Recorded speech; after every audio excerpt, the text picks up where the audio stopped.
기도하겠습니다.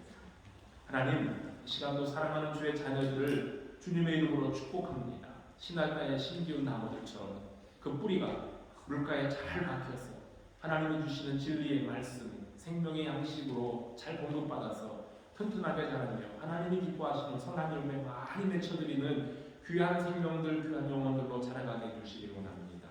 여기 모인 사랑하는 자녀들을 기억하시되 출타중에 있는 식구들, 병중에 있는 가족들, 그리고 또 이렇게 몸이 불편하고 마음이 불편해서 하나님 앞에 소원하며 주님께서 새롭게 회복시켜 주시기 원하는 각 가정들 위해 만복으로 채워주시기를 원합니다. 아버지 하나님, 오늘 여기 모인 사랑하는 자녀들, 우리 어린 자녀들과 우리 청소년들 주의 말씀을 따라서 오늘도 말씀 배우며 주님 앞에 나아갑니다. 수고하는 선생님들에게 함께하여 주시옵시고 어린 생명들에게도 어릴 때부터 주의 진리 말씀 속에서 잘 자라가는 세상을 변화시키고 하나님 나라를 세워가는 복된 자녀들 되게 하여 주시옵소서. 감사를 드립니다. 예수 그리스도의 이름으로 기도합니다. 아멘. 유년주일학교 어린이들은 이동하고요. 중고등부는 선생님이 도착이 안 돼서 오늘 어른들과 같이 자리에서 예배를 드리겠습니다.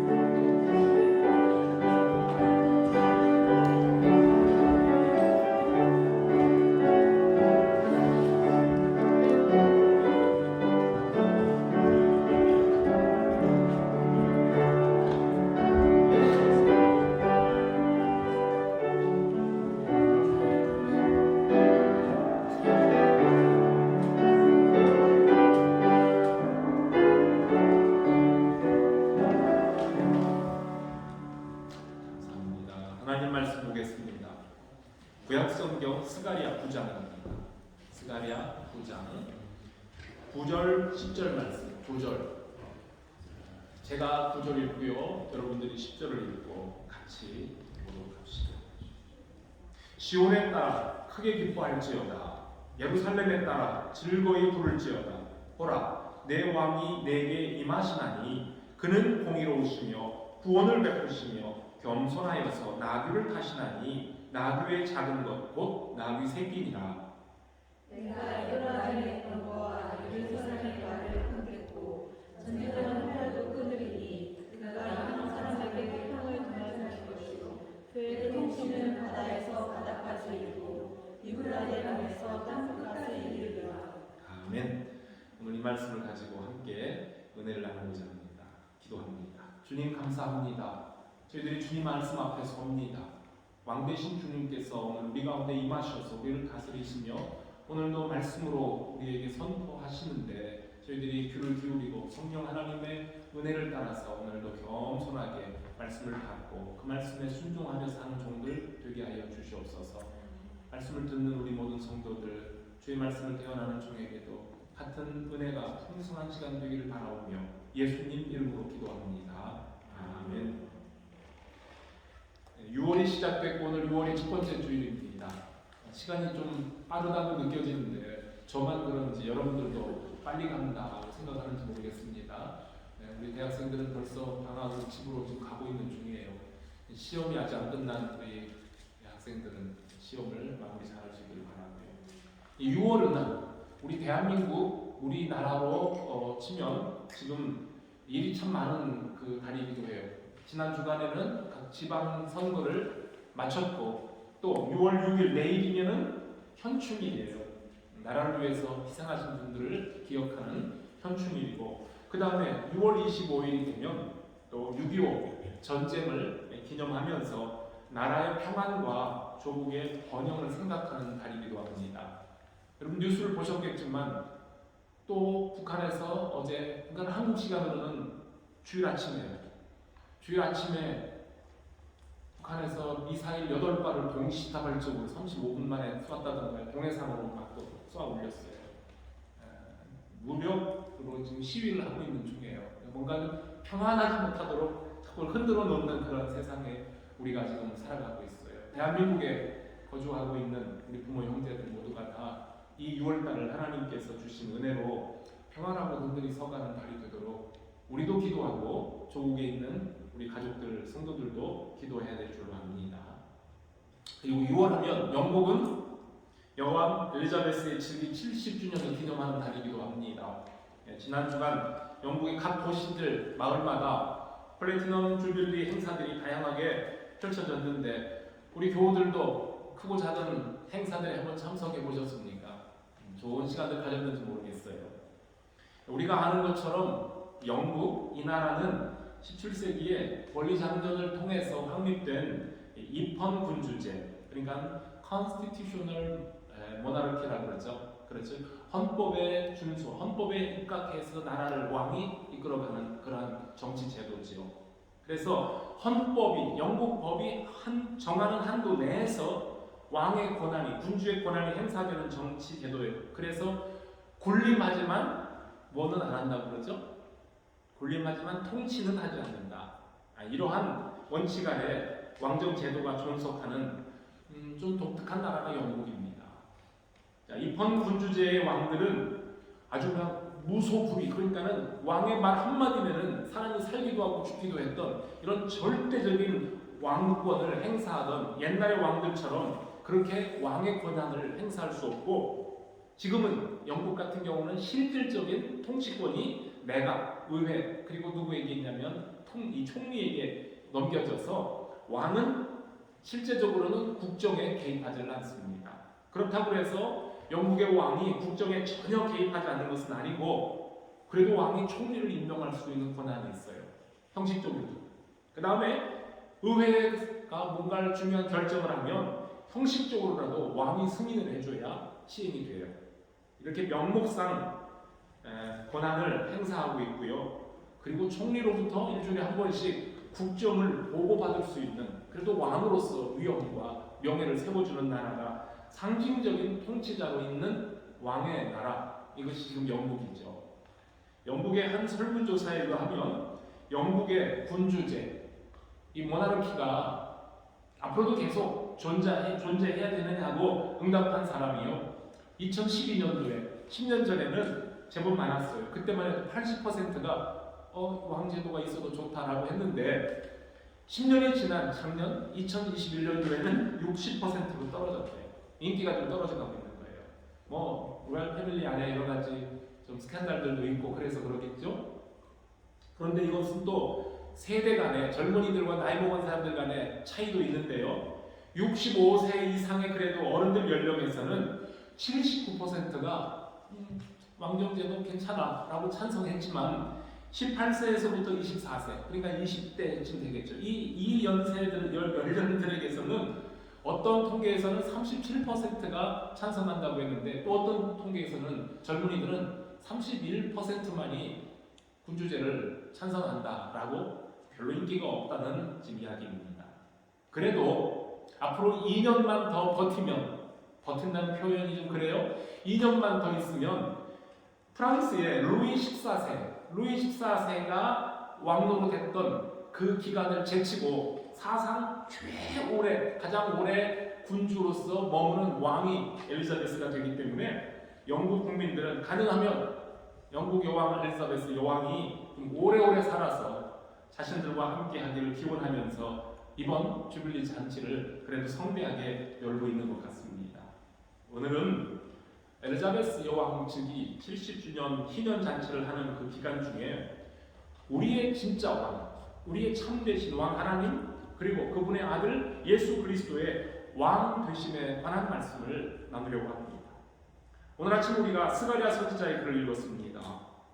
구약의 마지막 부분에 나오는 소선지자들의 예언서들, 소선지서들이 전하는 메시지의 공통적인 중심, 그 메시지는 죄를 범한 이스라엘에 대한 하나님의 책망과 회개하고 돌아오라 하는 부르심, 그리고 그 불순종에 대한 무서운 심판의 이야기가 소선지서들에 담겨져 있어요.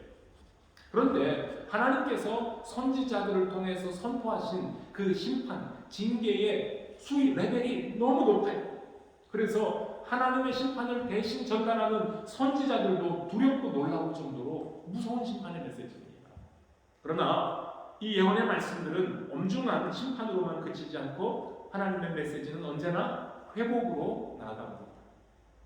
스가랴서 오늘 읽은 말씀에 나오는 약속 중에 이런 구절이 있어요. 만군의 여호와가 말하노라, 내가 시온을 위하여 크게 질투하며 그를 위하여 크게 분노함으로 질투하노라.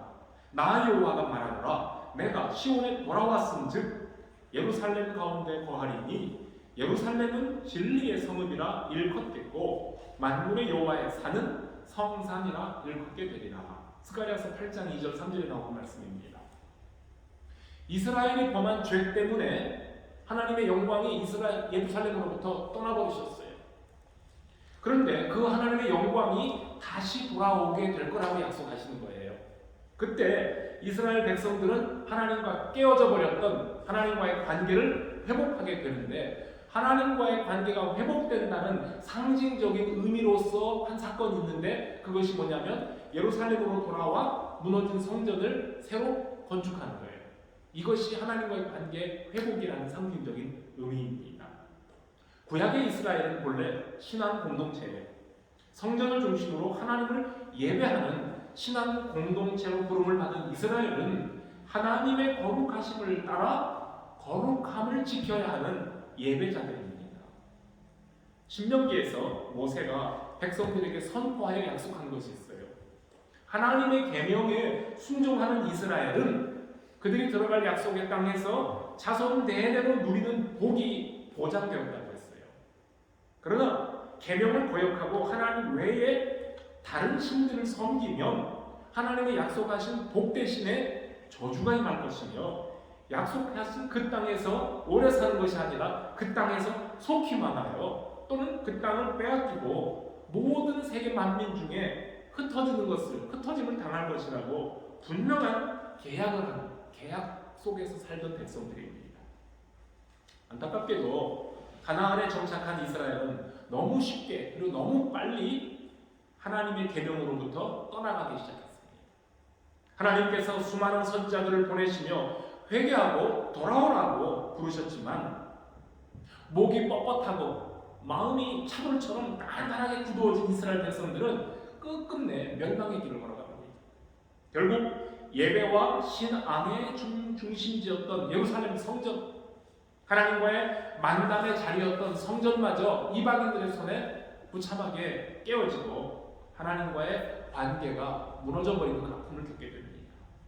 그러나 이스라엘의 회복을 약속하신 하나님은 70년 만에 그들을 바벨론으로부터 해방시켜 고국으로 돌아오게 하셨고, 고국으로 돌아온 백성들은 학개와 스가랴 선지자 그리고 수룹바벨 총독의 지도를 받으면서 무너져버린 성전을 재건하기 시작합니다. 이스라엘 백성들에게 성전을 다시 짓는다는 것은 옛날 예루살렘의 영광에 대한 그리움과 회개하는 마음과 그리고 새로운 시작에 대한 감격으로 한데 어우러진 아주 역사적인 사업이 되었습니다. 눈물과 기쁨으로 시작된 성전 재건은 다리오 왕 제6년에 완료가 되었고, 사로잡혔던 땅에 돌아온 제사장들과 백성들이 정말 눈물 콧물 흘리며 감격스럽게 봉헌 예배를 드렸습니다. 회복된 성전에서 감격의 제사를 드리며 우리가 다시는 과거의 아픔을 반복하지 않겠다고 굳게 결심을 했습니다. 그러나 성전이 재건된 후에 세월이 수십 년이 지났지만 하나님이 약속해 주신 옛날의 예루살렘의 영광이 자기들의 눈앞에 나타나지 않자 많은 유대인들의 기대와 소망은 점점 희미해지기 시작합니다. 선지자들이 약속했던 번영, 영광이 회복되기는커녕 여전히 유대인들은 페르시아 제국의 식민 통치하에 살면서 더군다나 기근과 흉작이 계속되는 고통을 받게 됩니다. 돌아온 백성들에게 예루살렘의 영광을 약속해 주셨는데 왜 이런 일들이 이스라엘 백성들에게 벌어졌겠습니까? 구약의 마지막 책 말라기 선지자의 글을 읽어보면 성전에서 제사를 집행하는 제사장들은 병들고 흠이 있는 제물을 하나님 앞에 제물로 바치면서 성전 제사의 의무를 아주 게을리했고요, 불경스럽고 형식적인 태도로 진행했으며, 백성들은 마찬가지로 잘못된 길로 가면서 이스라엘은 또다시 옛 조상들의 잘못된 행위를 반복하고 있는 거예요. 과거의 이스라엘의 교훈을 금방 잊어버리고 형식적이며 게으른 신앙생활로 하나님을 실망시키고 있었다는 말입니다. 선지자 스가랴가 예언했던 하나님의 돌아오심과 예루살렘의 회복은 내일 당장 이루어지는 일이 아니라 시간을 두고 점차적으로 이루어질 사건이었습니다. 다시 세워진 성전도 참 중요한 건물이지만 그 성전 건물 안에서 이루어지는 하나님과의 교제, 하나님과의 예배가 성신과 진실로 드려지는 참 예배가 되어야만 했습니다.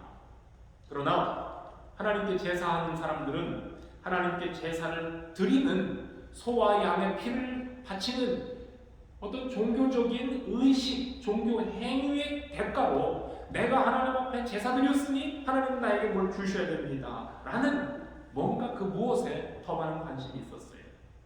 눈에 보이는 영광과 번영에 집착하면서 성전의 참 주인이시며 참 구원자이신 하나님은 알아보지 못하고 있었다는 말입니다. 여러분, 건물로서의 성전은 하나님과의 관계를 상징하는 그림자에 불과했다면 언젠가는 그 실체를 보게 되는 날이 오고야만 합니다. 아직은 유대인들이 그 날이 그들에게 임하지 않았지만 하나님께서는 사랑하는 백성들에게 약속하신 그 영광을 나타내시려고 이 땅에 당신의 아들 예수 그리스도를 보낼 준비를 하고 계셨습니다. 눈에 보이는 성전 건물이나 짐승을 잡아서 피를 흘려드리는 제사 행위들보다도 더 완전한 성전과 더 완전한 제사를 마음으로 기다리며 바라보도록 하셨습니다.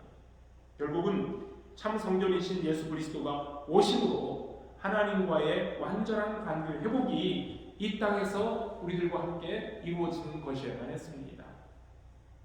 하나님이 정하신 때가 되자 하나님은 아들을 유대 땅에 보내주셨고, 오늘 우리가 읽었던 말씀 속에도 나오지만 시온이 진리의 성읍이 되고 만군의 여호와의 산은 거룩한 산이 될 것이라고 했던 스가랴 선지자의 예언은 공생애의 마지막 6월절에 나귀 새끼를 타고 예루살렘으로 들어오시는 예수 그리스도의 왕의 행차로 완성이 되는 겁니다.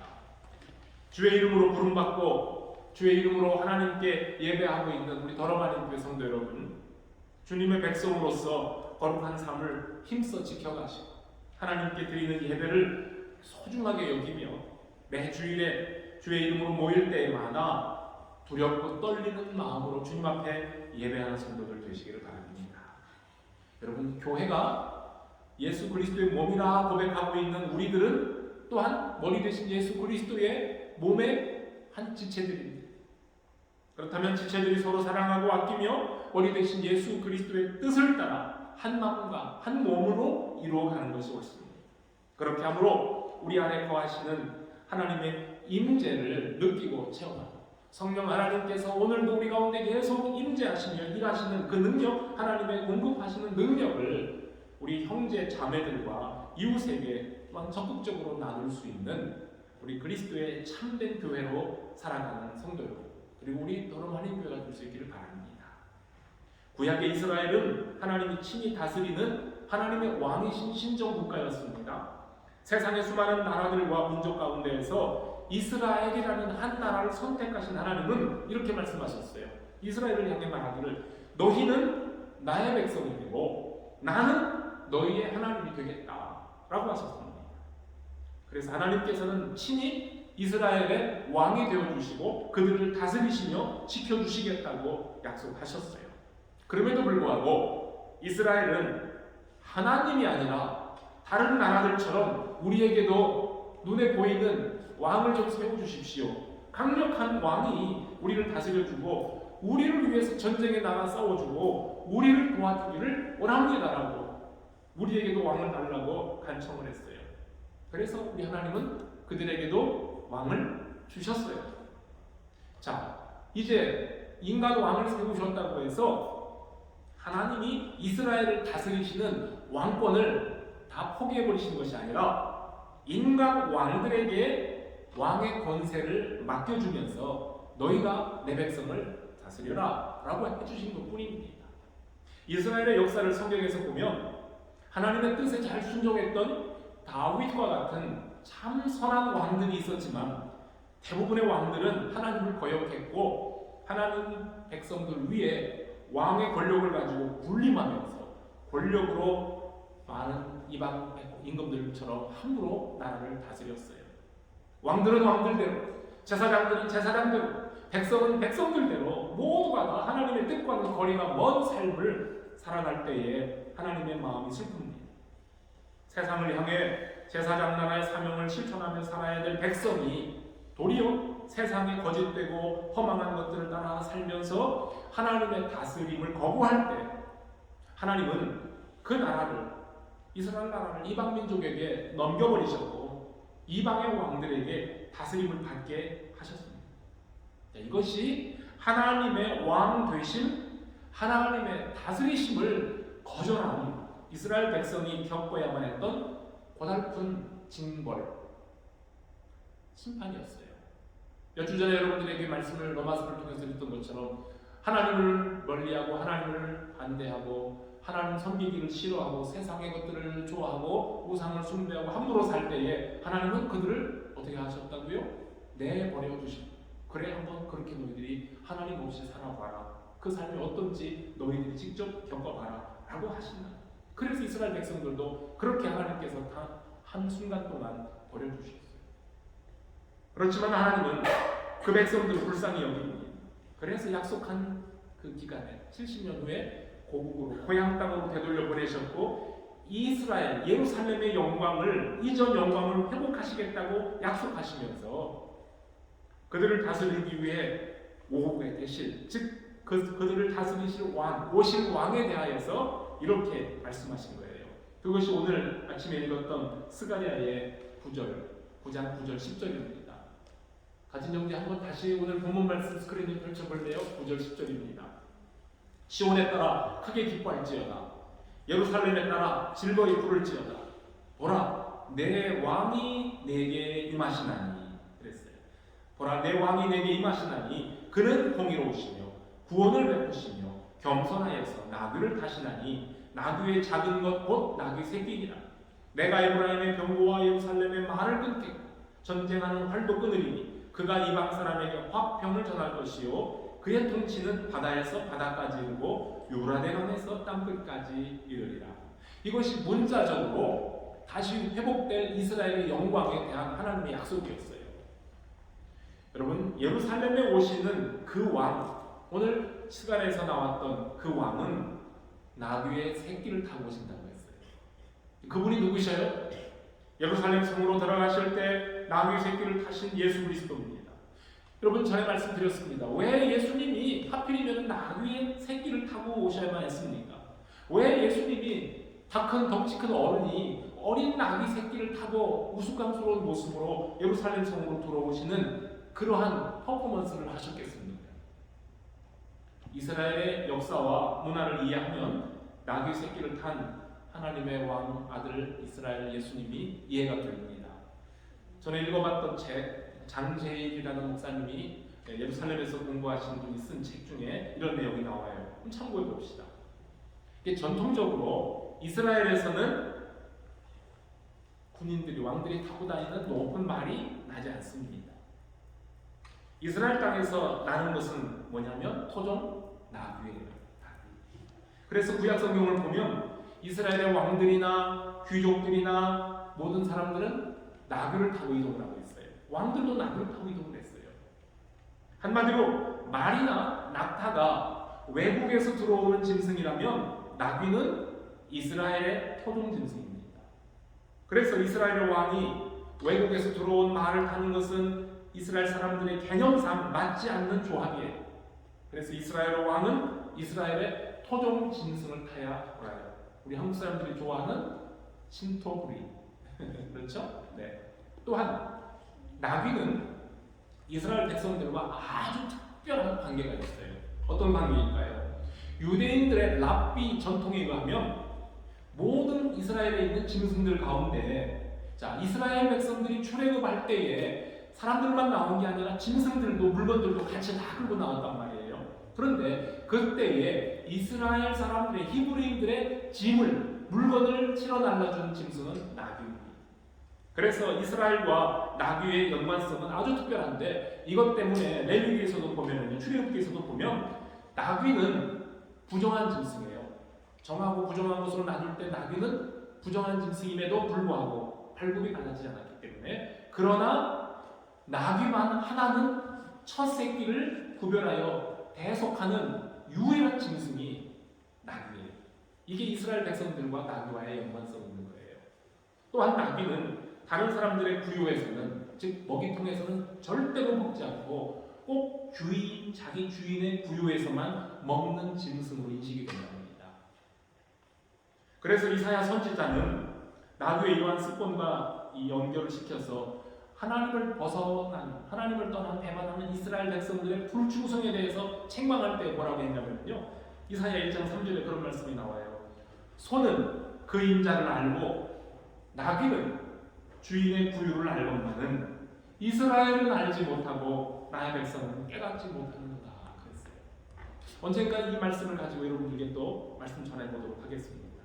소도 나귀도 임자를 알고 자기가 먹는 주인의 밥그릇을 아는데 이스라엘은 하나님을 몰라요. 하나님의 백성은 하나님을 떠나고 깨닫지 못한다고 탄식하는 말씀을 이사야가 외칩니다. 결국 이것을 볼 때 나귀라는 동물은 유대인들에게 있어서 순종이라는 이미지를 갖게 합니다. 아기 예수께서 베들레헴에서 탄생하셨을 때 어디에 누이셨다고요? 구유에 맹거에 누이셨어요. 그렇죠? 구유, 먹이통에. 근데 우리가 말구유 하니까는 말을 먹는 구유통 그렇게 생각하겠지만 꼭 말이 먹는 것이 아니라 짐승들이 먹는 먹이통에. 자, 물론 말구유에 예수님을 누인 것은 요셉이 산모 마리아를 위한 방을 얻지 못해서 마구간을 빌렸기 때문이라고 우리는 성경에서 보게 됩니다. 그리고 우리는 정확하게 알 수 없지만 유대인의 왕이 태어났는데 말구유에 누였다라는 이 부분에 말구유가 등장한다면 분명히 거기에는 나귀가 있다라고 생각을 하는 거예요. 유대인들의 생각이에요. 그렇기 때문에 구유라는 단어가 나오자마자 그러면 어디쯤에서 나귀가 나올까? 라고 기대를 하게 된다는 거예요. 아니나 다를까 예수님이 예루살렘으로 들어가실 때에 드디어 나귀를 타고 가시죠. 그것도 나귀의 새끼를 타고 등장합니다. 순종을 상징하는 나귀와 구유가 예수님의 인생을 앞뒤로 감싸고 있음으로써 예수님의 인생 전체를 나귀와 구유, 예수님의 인생 전체는 순종이라는 이미지로 인식되게 했다는 말입니다. 예수님이 태어나셔서 구유에 누이시고 또 마지막 순간에 나귀를 타고 예루살렘에 입성하시는 것은 유대인들에게 있어서 예수님은 순종의 종이다. 순종하는 하나님의 종이라는 것을 말하기 위함이다. 이렇게 이스라엘의 유대의 문화와 역사를 배경을 이해하는 차원에서 예수님과 나귀, 스가랴서에서 나귀 타신 왕에 대한 이야기입니다. 바벨론의 포로 생활을 경험했던 이스라엘은 이제 다시는 수치스럽고 쓰라린 과거를 되풀이하지 않기 위해서 이제 우리를 다스릴 왕은 강력한 온 세상을 다스릴 수 있는 힘 있는 왕이 될 것이라고 기대했습니다. 메시아 소망입니다. 하지만 그들에게 오실 지원의 왕은 성경에 말씀하는 것처럼 공의로우시며 구원을 베풀며 그 다음에 나오는 말씀이 겸손하신 왕입니다. 이스라엘 땅에 전쟁을 그치게 할 뿐만 아니라 이방 사람들에게 평화를 전하기 위해서 나귀의 새끼를 타고 오십니다. 그리고 그 왕의 통치의 영역은 단지 이스라엘 팔레스틴뿐만 아니라 온 세계에 퍼져나갑니다. 나귀를 타신 왕은 사람들 위해 폭군처럼 군림하고 강제로 섬김을 받으러 오시는 왕이 아니라 사람처럼 우리들처럼 낮아져주셔서 섬기러 오신 하나님의 아들이십니다.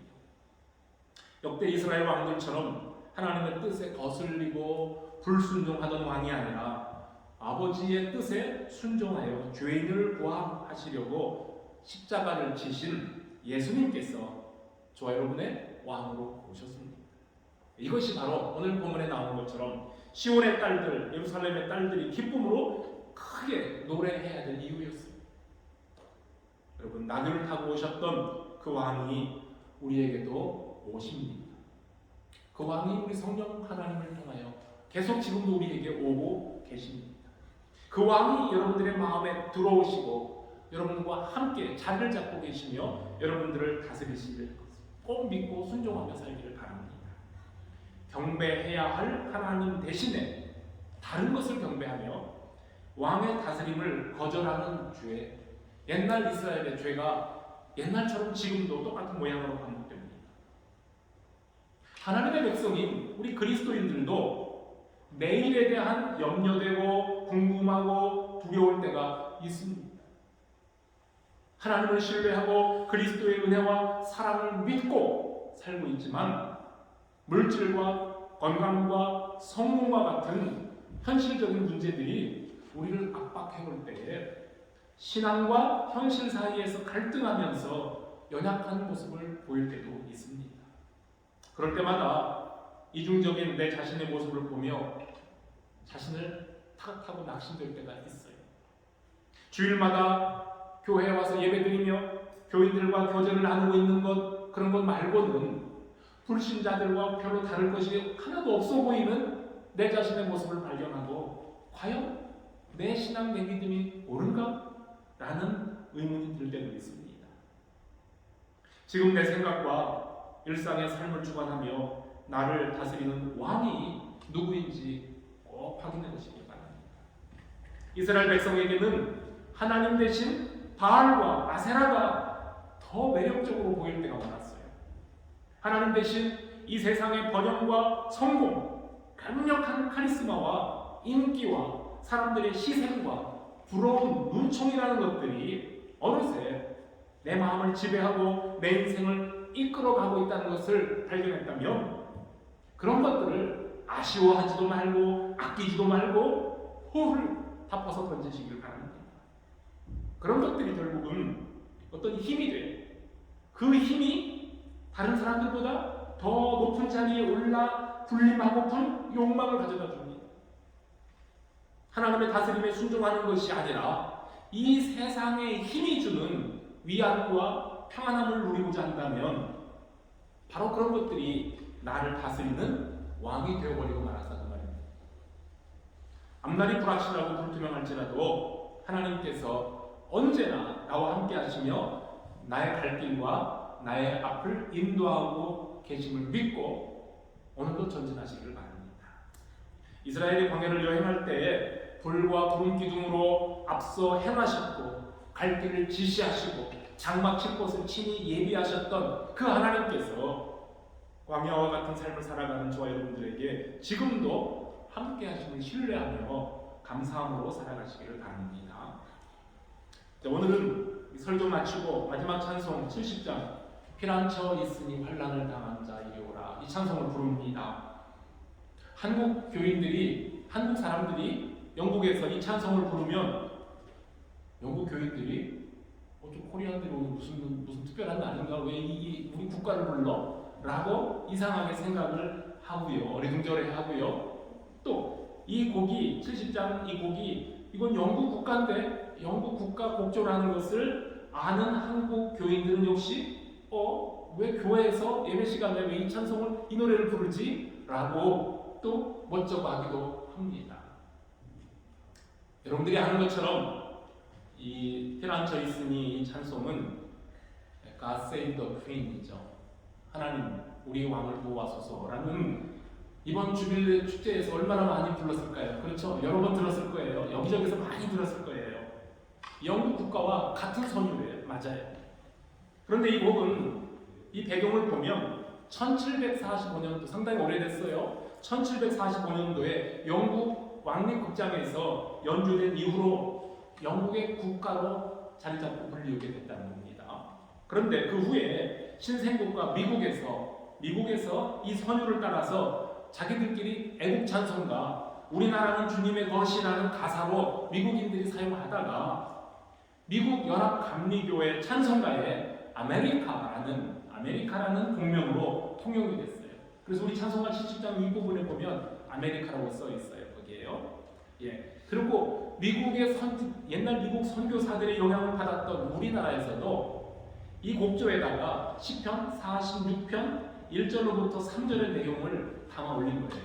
곡조는 그대로 애국가 뭡니까 영국 국가국조의 가사를 담아서 1908년도 상당히 오래됐죠. 1908년도에 우리 한국의 구한말, 한국의 찬송가가 아니라 그때 발음은 찬송가에 올라와서 그때부터 지금까지 계속 한국 교회가 이 찬송을 부르고 있는 겁니다. 영국 국민들이 국가를 부를 때에 Long to reign over us, God save the King 이렇게 하죠.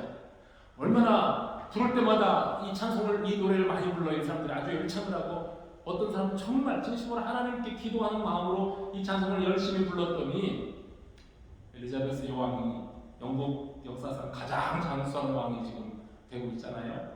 엘리자베스 여왕이 장수하면서 오래오래 살면서 하나님이 주신 권세를 선한 마음으로 사용하고 이 나라가 영국의 국가 가사처럼 하나님의 보호하심 아래 왕도 국민도 나라도 평안함을 유지하며 번영하기를 우리도 같이 기도합시다.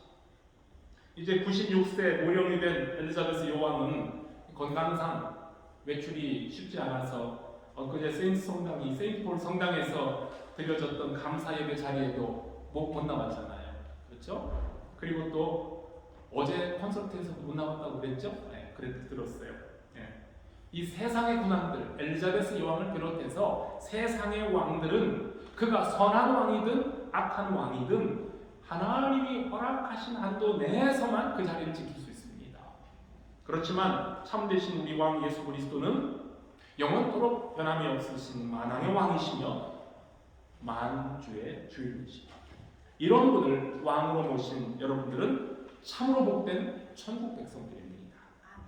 아까 우리 예배 시작하면서 우리 주 하나님 찬송도 불렀죠. 거기도 영광 받으시기 합당하신 우리 하나님을 찬송했고요. 또 십장 찬송, 전능왕 오셔서 우리로 찬송케 하옵소서를 찬송했습니다. 우리의 왕은 잠시 있다가 사라지는 세상의 권력을 가진 사람이 아니라 세상의 어떤 왕과도 비교할 수 없이 위대한 만왕의 왕이신 예수 그리스도 하나님 아들이십니다. 그리고 오직 그분만, 하나님 한 분만 영광과 찬송을 받으시기에 합당하신 분입니다. 우리들과 언제나 함께 하시기 위해 사람으로 오신 임마누엘 예수님께서 여러분들의 삶을 다스리시는 왕이시기를 바랍니다. 구약의 예언대로 세상에 오신 예수 그리스도의 탄생과 생애를 성경 말씀에서 찾아 읽고 또 묵상하시면서 이번 또 한 주간도 하나님이 주신 은혜를 누리시길 바랍니다. 나의 왕으로 오신 주님, 나와 하나님과의 관계를 확실하게 연결시켜 주시는 참된 진짜 성전이신 우리 주님과 함께 즐거움으로 교제하는 은혜의 한 주간이 되시기를 주님의 이름으로 축복합니다. 기도하겠습니다. 하나님 아버지 참 감사합니다. 왕으로 오신 주님, 성령 하나님께서 오늘 예수 그리스도를 통하여 우리에게 주시는 은혜의 복의 귀한 영광을 저희들이 날마다 누리게 되기를 감사합니다. 세상의 군왕들이 나라를 이끌어가고 있을지라도 하나님의 허락이 아니면 이루어질 수 없는 일이요. 그가 선하든 악하든 하나님께서 허락하신 시간 내에서 일하는 왕들인데 오늘 우리는 불완전한 세상의 왕들이 아니라 영원하시고 변함이 없으신 전능하신 하나님, 우리의 왕 예수 그리스도를 우리의 왕으로 모시며 오늘도 살아가게 됨을 감사합니다. 우리가 이 땅에 영국 땅에 살고 있지만 우리는 하나님 나라에 속한 주의 천국 시민인 것을 꼭 기억하고 하나님 오늘도 저희를 다스려 주십시오. 오셔서 우리를 이끌어 주십시오. 날마다 주님 앞에 우리의 자리를 내어드리며 주님과 교제하고 주님이 주시는 평안 위로 속에서 감사함으로 사는 하루 한 주간 또 주님 오실 그날까지 이러한 영광 누리게 하여 주시옵소서. 예수 그리스도의 이름으로 기도합니다. 아멘.